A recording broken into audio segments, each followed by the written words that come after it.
Hello friends, स्वागत है आपके अपने माँ विद्या क्लासेस यूट्यूब चैनल पर।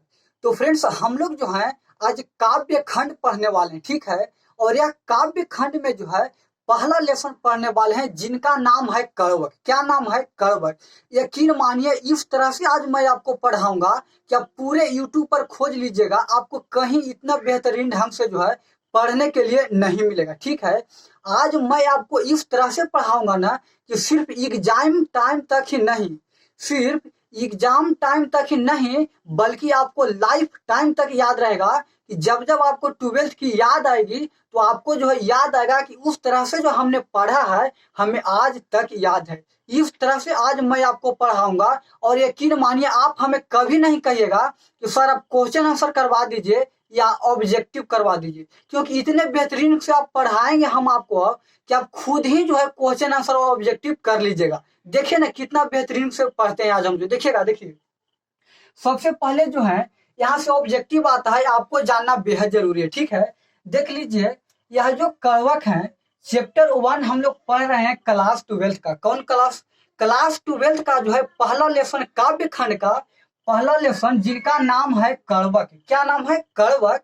और वह कड़वक के जो राइटर हैं, वह कड़वक चैप्टर को जो लिखे हैं उनका नाम है मलिक मोहम्मद जायसी। क्या नाम है? मलिक मोहम्मद जायसी, ठीक है।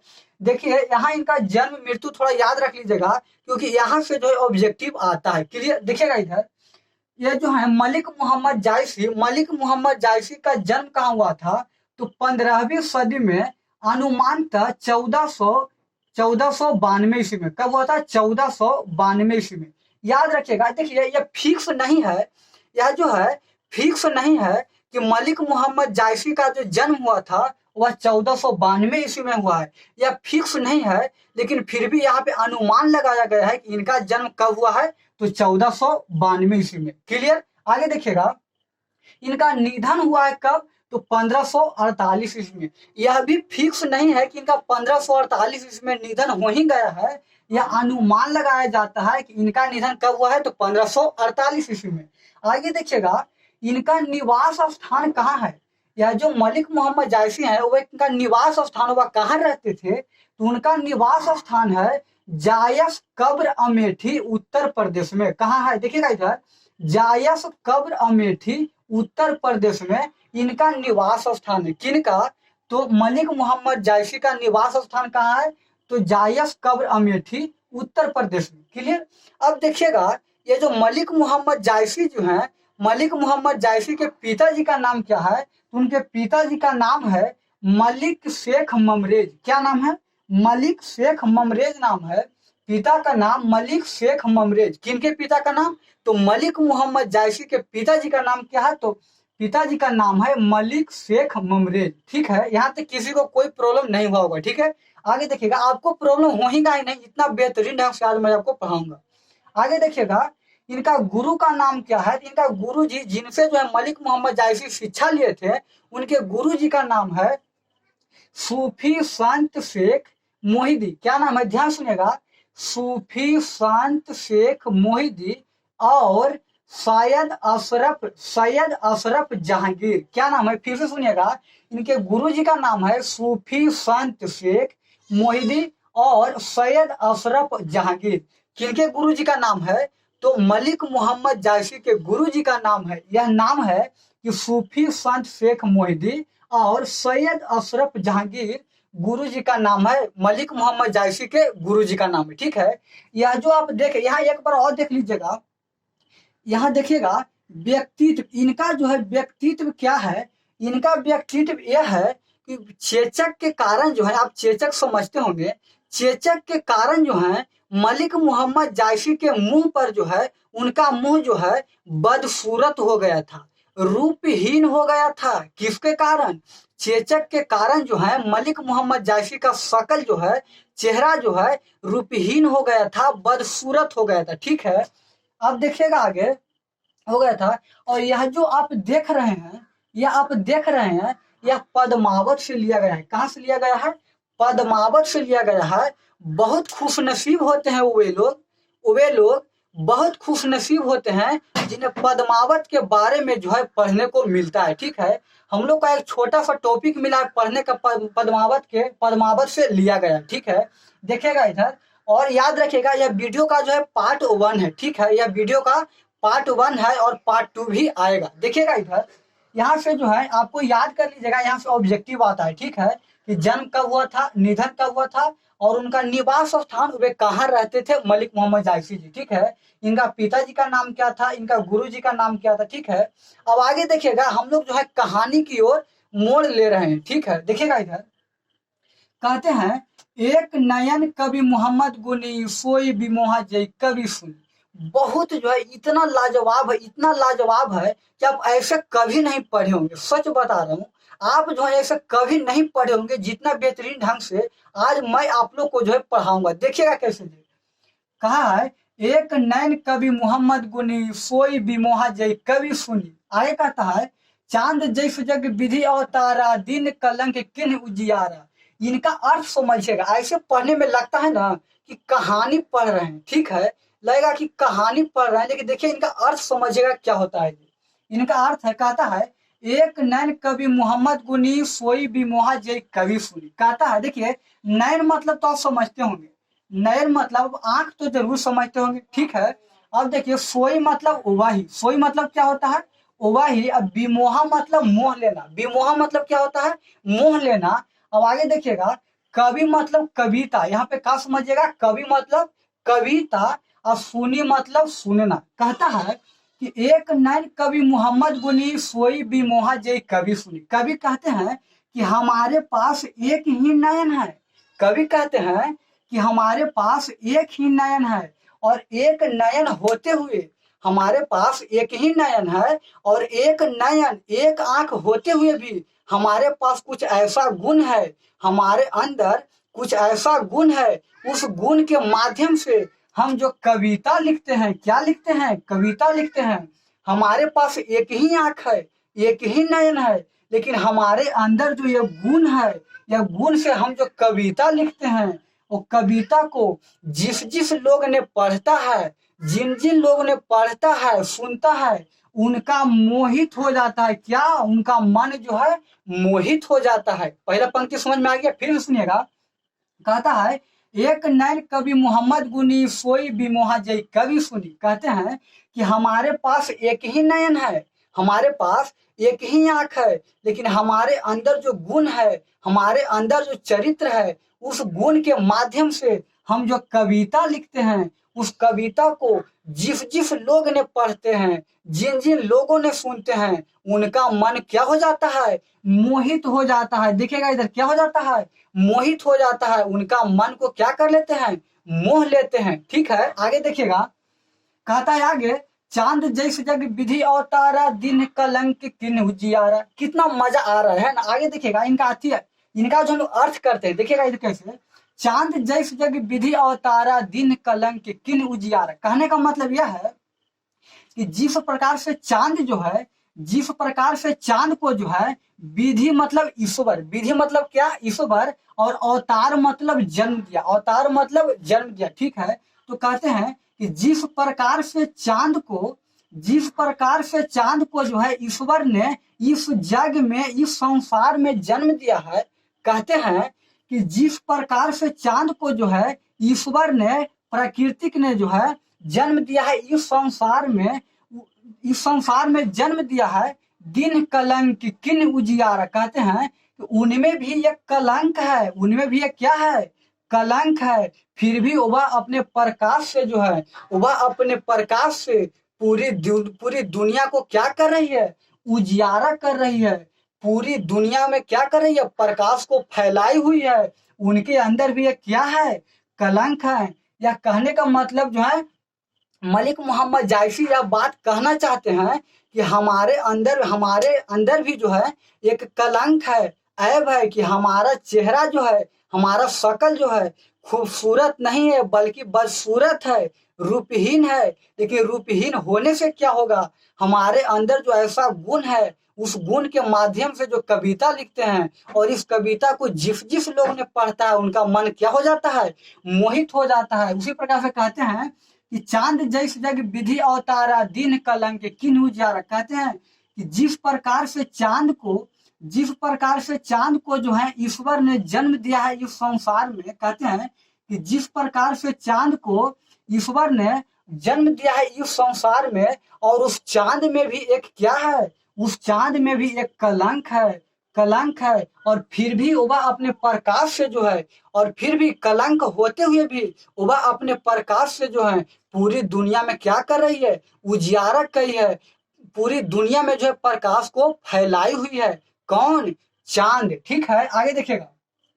जग सुझा एक ही नैनाहा उबा सुख अस नक्तन माह। देखिएगा कितना बेहतरीन है ये। कहता है जग सुझा एक ही नैनाहा उबा सुख अस नक्तन माह। कहते हैं कि जग मतलब संसार, तो आप समझ भी करते होंगे। जग सुझा एक ही नैना, सुझा मतलब दिखना, ठीक है, एक ही मतलब एक, नयन मतलब आंख, ठीक है। कवि कहते हैं कि हमारे पास एक ही नाक एक ही आंख है, ठीक है। देखिएगा कवि कहते हैं कि हमारे पास जो है एक ही आंख है, और इस एक ही आंख के मदद से जो है, एक ही आंख से जो है हम पूरा जग को देख लेते हैं, पूरा संसार को देख लेते हैं। कौन बोल रहे हैं? मलिक मोहम्मद जायसी जी बोल रहे हैं कि हमारे पास एक ही आंख है, और इस एक आंख के माध्यम से जो है, एक आंख होते हुए भी हम पूरे जग को देख रहे हैं, हम पूरे संसार को देख लेते हैं। अब आगे देखिएगा, कहता है जग सुझा एक ही नैनाहा उबा सुकस नक्तन माह। कहते हैं कि हमारे पास एक आंख है, और उस आंख के माध्यम से जो हम पूरे संसार को देख लेते हैं। उसी प्रकार से उबा सुकस नक्तन माह, नक्तन मतलब नक्षत्र, नक्तन मतलब नक्षत्र, तो कहते हैं उबा सुकस नक्तन माह। जिस प्रकार से नक्षत्र के मध्य में, जिस प्रकार से नक्षत्र के मध्य में जो एक शुक्र ग्रह उगता है, शुक्र ग्रह एक ही गुना होता है, तो जिस प्रकार से नक्षत्र के बीच में जो है एक शुक्र ग्रह उगता है, और वह शुक्र ग्रह उगता है तो सब लोग जो है उन्हें देखकर पहचान जाते हैं कि वह शुक्र ग्रह उगा है।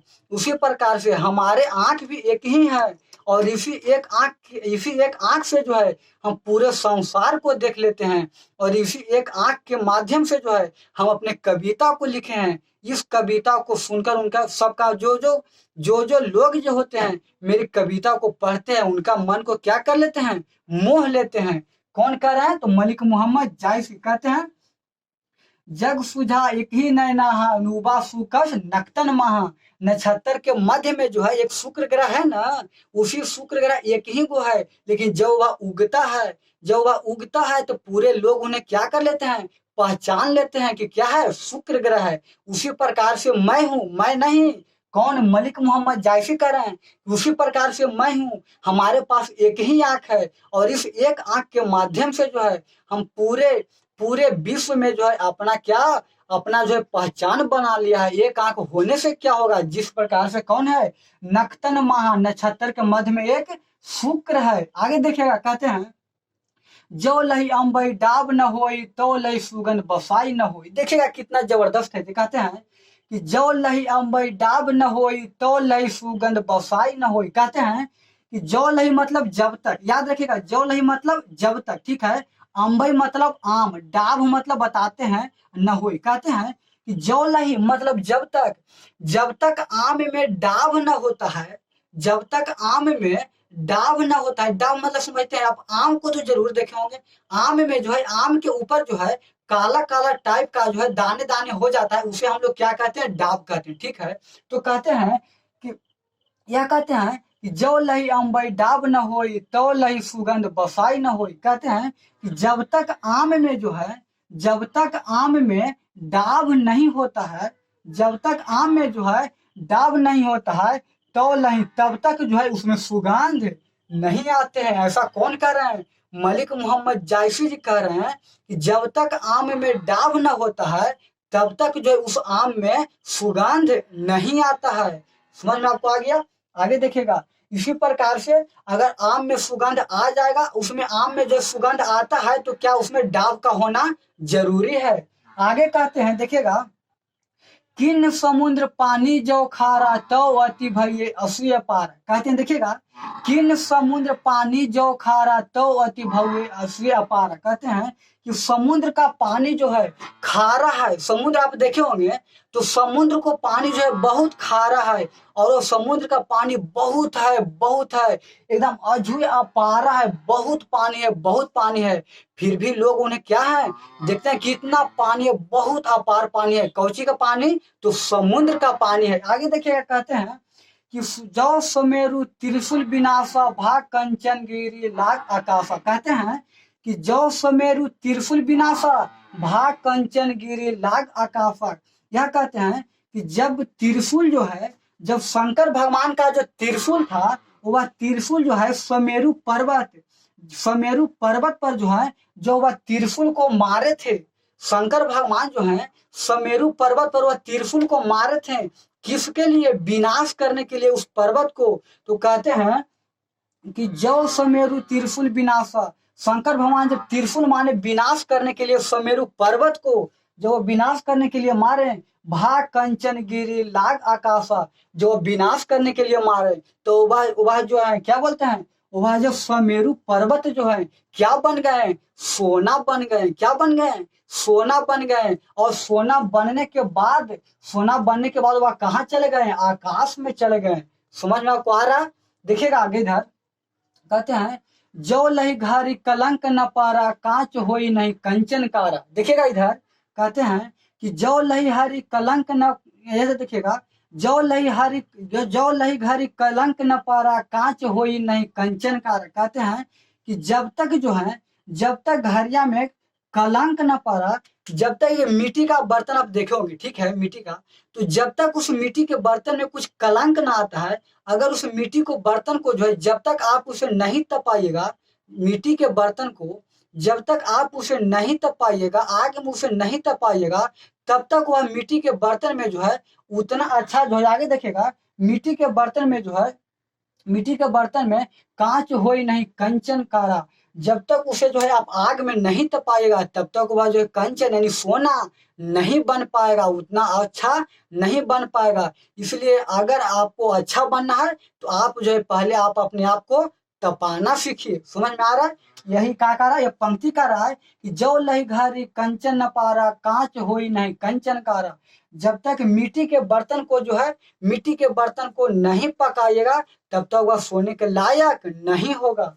आगे कह रहे हैं एक नैन जस दर्पण और तही निर्मल भाव। कहते हैं एक नैन जस दर्पण और तही निर्मल भाव। कभी जो है अपने आंख की तुलना किससे करते हैं? दर्पण से करते हैं। कभी जो है अपने आंख की तुलना दर्पण से करते हैं, और दर्पण से करके यह कहते हैं कि हमारे पास एक ही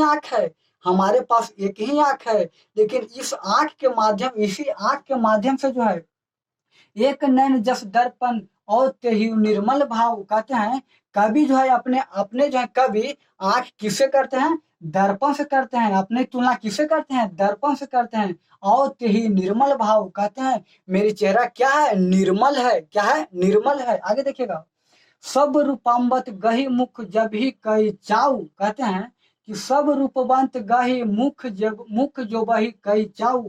जितने भी खूबसूरत लोग होते हैं ना, वह दर्पण में आकर अपना क्या करते हैं? अपने शकल को देखते हैं, और अपने क्या करने से फैशन में से क्या करते हैं?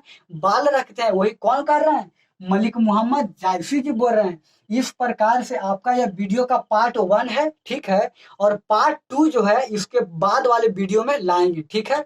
तो मैं आपको यही बता दूं कि आप जो है यह वीडियो को लास्ट तक देखिए, 1 से 2 बार देखिए, और फिर जो है वीडियो के पार्ट 2 हम लाते हैं, और आप अपने दोस्तों के पास जरूर शेयर करिए और जोड़ने की कोशिश करिए। तो आप वीडियो देखें, इसके लिए हमारे तरफ से आपको धन्यवाद। मिलते हैं नेक्स्ट वीडियो में, तब तक के लिए जय हिंद।